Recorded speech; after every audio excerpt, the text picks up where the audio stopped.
Ani anak kita sa paghihapon kita karon sa first week of Advent, unang simana sa Adbyento. Ugma ikaduhang Domingo na. Ang atong ebanghelyo karon, si Jesus miduaw ngadto sa mga baryo ug mga lungsod. Nagtudlo ug nagwali sa mga sinagoga. Siya nagbantala sa ebanghelyo sa iyang gingharian. Giayo usab niya ang daghang mga nasakit ug nanginahanglan.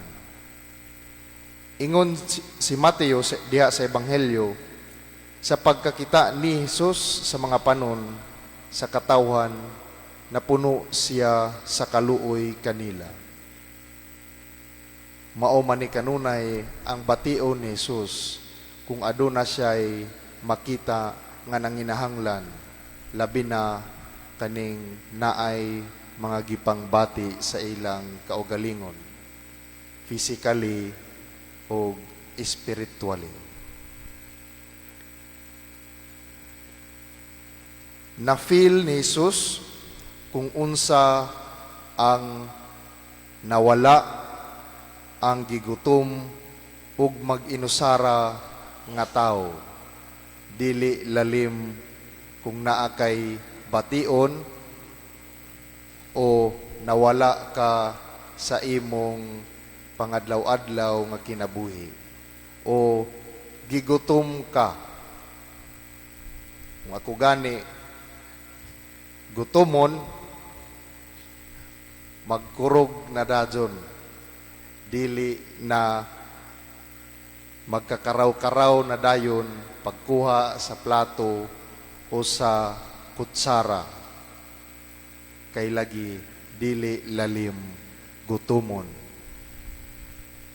Kung aduna sab kay mga problema o mga krisis sa kinabuhi, sama sa akong na-experience sa diha pa ko sa seminaryo, dili lalim ang anaa sa krisis. Labi na kung unsaon nimo pagpasar diha sa exam. Labi na kung unsaon nimo pagpuyo sa santo balaan o buutan nga seminarista. Dili lalim. Dili pod lalim kung mag-inusara ka sa imong kinabuhi. Kaning ma-feel nimo nga wala nay naghandom kanimo. Na-feel nimo nga wala na kay mga suod nga higala. Dili lalim. Maunay dakong challenge kanatong tanan. Sa pagkatinuod, sila ang mga karnero nga walay magbalantay. Tanan mangyud kita maka-experience aning mga butanga. Kaning usahay mawala ta sa atong passing. Usahay gutumon kita, dili ra kung physically. Apil usab spiritually.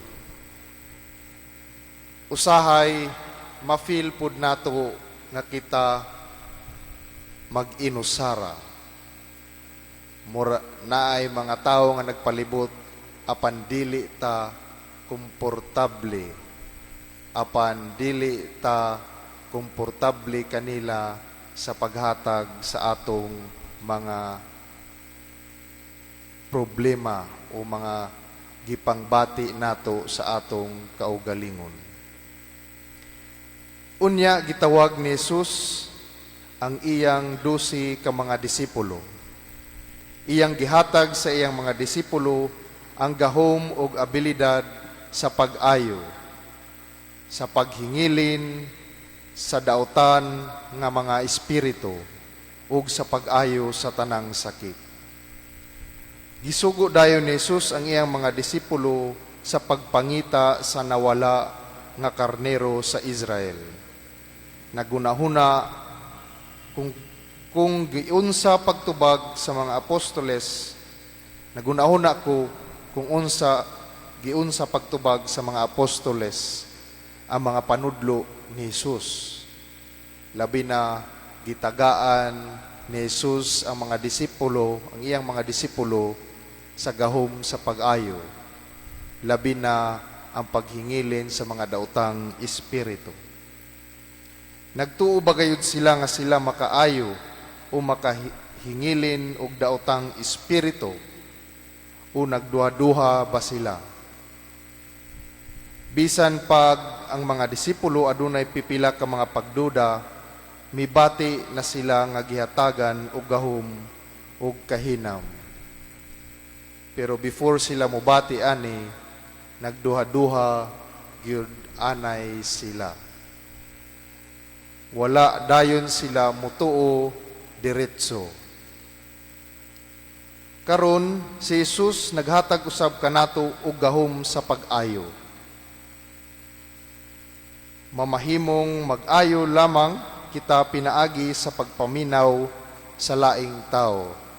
Kay imposible man kanato ang pag-ayo physically, not unless kung doktor kao. O kung mahimo, mag-ayo kita pinaagi sa paghatag nga wa damha nga gasa sa atong oras o abilidad. Ang imong presensya sa matag usa kini ka klase sa pag-ayo. Real presence nimo ngadto sa ubang tao, labi na katong nanginahanglan. Mahimo kitang mag-ayo pinaagi sa tinuod nga pagkakita sa laing tao. Kitang tanan adunay abilidad sa pag-ayo.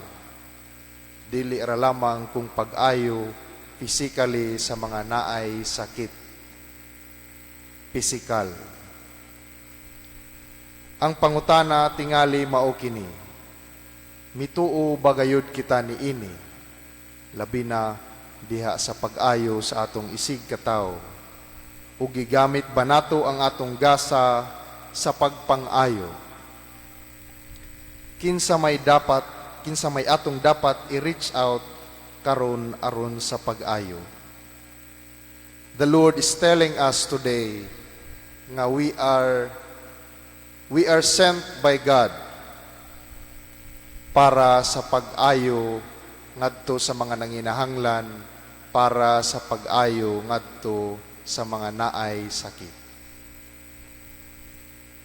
Mahimo natong ayuhon ang laing tao pinaagi sa paghikap sa mahigugmaong pulong, o tingali pinaagi lamang sa paghatag sa atong bug-os nga pagtagad sa matag tao nga atong mahimamat. Kining paagi nga paghatag sa atong bugkos nga pagtagad tingali para sa uban, dako na kaayo ni nga tabang alang kanila. Kaning nag-inusara na mga tao nanginahanglan og atong presensya.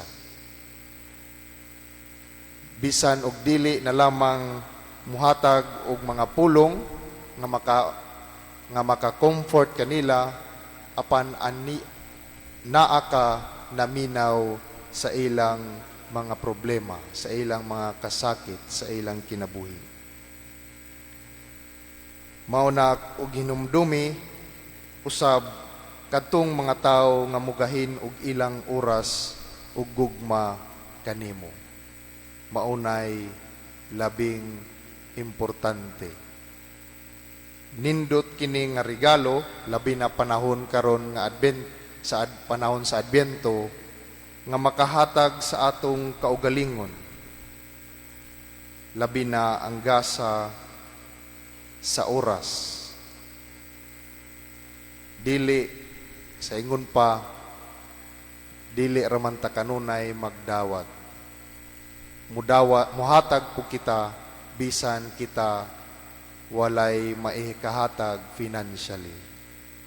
Mangaliya kita, nga tagaan kita sa Ginoo sa dugang kusog, aron makatabang kita labi na pag-ayo dili lamang sa physical nga kasakit apil usab spiritually sa atong espirituhanon nga aspeto diha sa kinabuhi nga maoy labing dakong kasakit nga atong ma-experience diha sa atong adlaw-adlaw nga kinabuhi. Amen.